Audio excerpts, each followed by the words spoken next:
गांव के एक छोर पर एक छोटा सा घर था जिसमें एक गरीब किसान लड़का रघु अपने बूढ़े माँ बाप के साथ रहता था। रघु की दुनिया बस उसके माता पिता और उसका छोटा सा खेत था।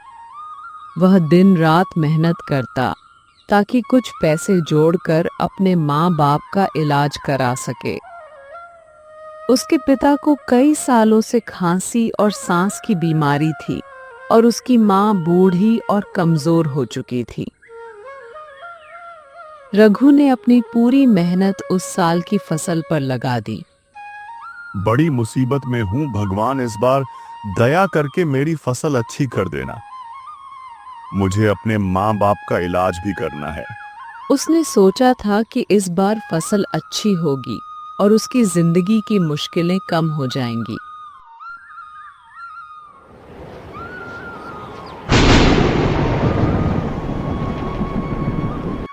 लेकिन प्रकृति को कुछ और ही मंजूर था।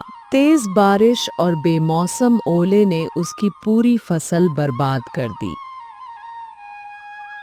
रघु का दिल टूट गया। मेरी सारी फसल बर्बाद हो गई। अब मैं क्या खाऊंगा और अपने माँ बाप को कैसे ठीक करूंगा? उसे उदास देखकर उसका बचपन का दोस्त मोहन उसके पास आया।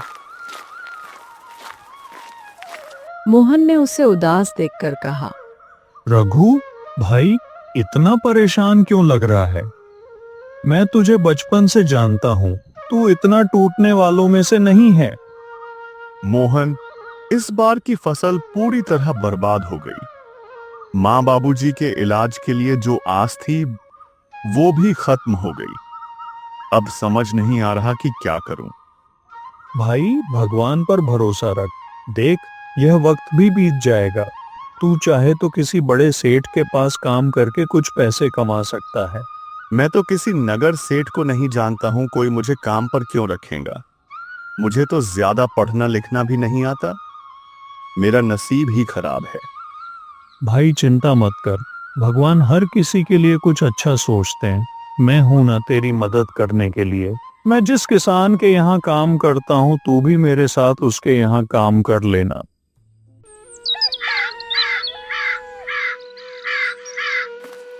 रघु पास के गांव में एक बड़े किसान के पास मजदूरी के लिए गया। अरे लड़के, क्या काम चाहिए तुझे? मुझे आपकी खेतों में मजदूरी का काम चाहिए। मैं मेहनत से सब कर लूंगा। ठीक है, मेरे बैल को खेत जोतने में मदद करवा देना। कुछ दिन तक सारा काम बहुत अच्छे से हुआ।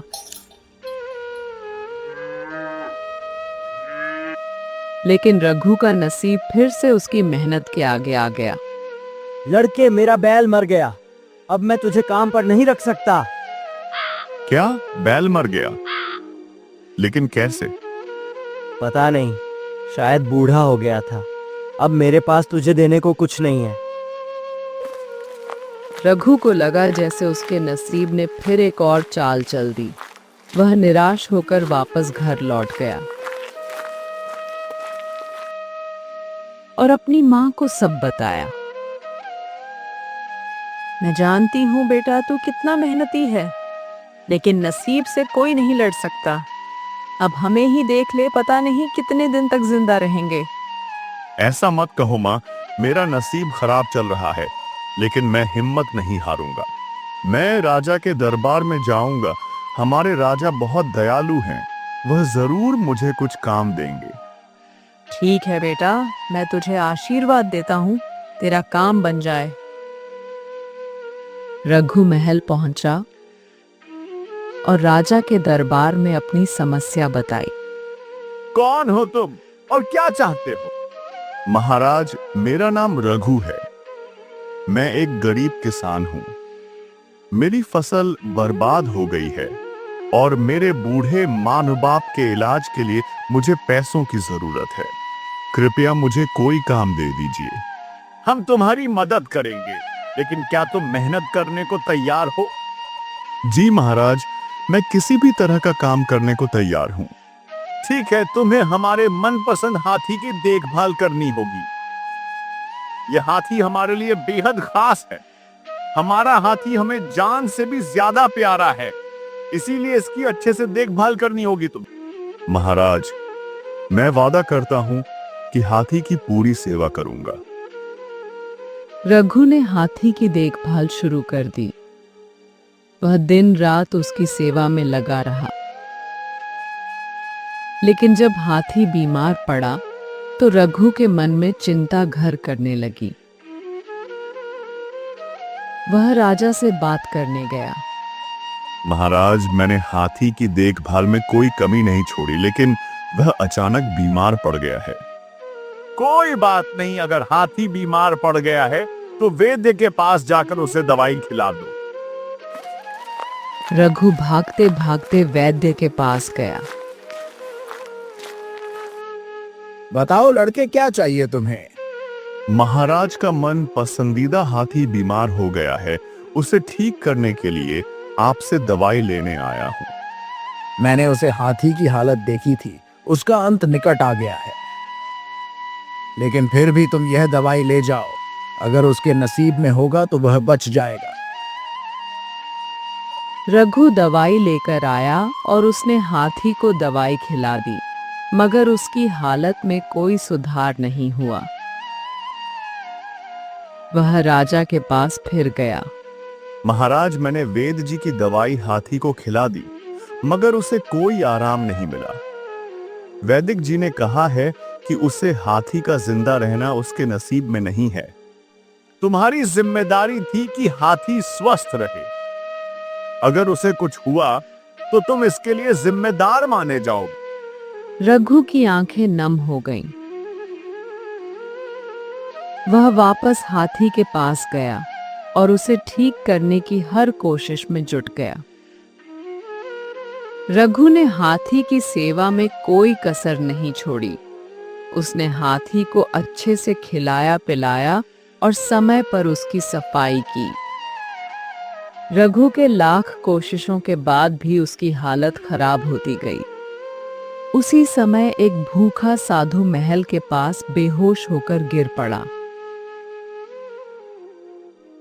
रघु ने साधु को देखा और दौड़कर उनके पास पहुंचा। बाबा, आप ठीक हैं? क्या हुआ आपको? बेटा, कई दिनों से पेट में अन्न का एक दाना भी नहीं गया।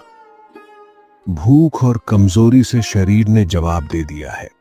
रघु ने सोचा कि उसके पास सिर्फ अपना एक ही खाना है, लेकिन फिर उसने साधु को अपना खाना दे दिया। बाबा, ये खाना खा लीजिए, इससे आपकी तबीयत सुधर जाएगी। बेटा, यह तो तुम्हारा खाना है, तुम क्या खाओगे? बाबा, मैं सह लूंगा, लेकिन आपको इस समय इसकी ज्यादा जरूरत है। कृपया इसे स्वीकार करें। साधु ने खाना खाया और उनकी ताकत कुछ हद तक लौट आई। बेटा, तुमने आज एक भूखे को भोजन देकर बहुत बड़ा पुण्य कमाया है। मैं तुम्हें आशीर्वाद देता हूं कि तुम्हारा नसीब जल्द ही बदल जाएगा। जो आज तुम्हारे साथ हो रहा है वह सब एक बड़ी परीक्षा का हिस्सा है। बाबा, क्या मेरा नसीब वाकई बदलेगा? मैं तो हर तरफ से हार चुका हूं।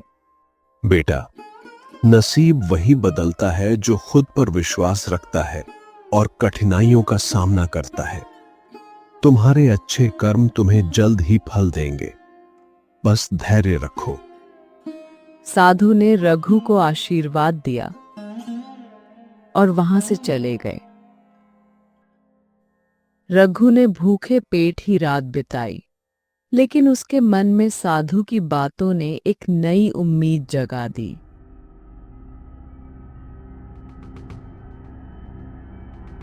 अगले दिन राजा का मनपसंद हाथी मर गया। डरते डरते रघु राजा के महल में पहुंचा। महाराज, मैं आपके हाथी की जी जान लगाकर सेवा की, मगर मैं उसकी जान नहीं बचा सका। वह मेरा मन पसंदीदा हाथी था और मैंने कहा था कि चाहे कुछ भी हो जाए तुम उसकी हिफाजत करोगे। तुमने मेरे हाथी की ठीक से देखभाल नहीं की, इसलिए वह मर गया। मैं तुम्हें इसी वक्त नौकरी से निकालता हूँ। चले जाओ मेरी नजरों के सामने से। रघु टूट चुका था। उसे लगा कि उसके नसीब में शायद सुख लिखा ही नहीं है। वह जंगल में भटकता रहा और अपने नसीब को कोसता रहा। तभी उसे जंगल में एक खूबसूरत हाथी दिखाई दिया। वह हाथी बेहद शक्तिशाली और तेज लग रहा था। अरे कितना सुंदर हाथी है, लेकिन ये यहाँ क्या कर रहा है? ये बिल्कुल राजा के हाथी की तरह दिखता है।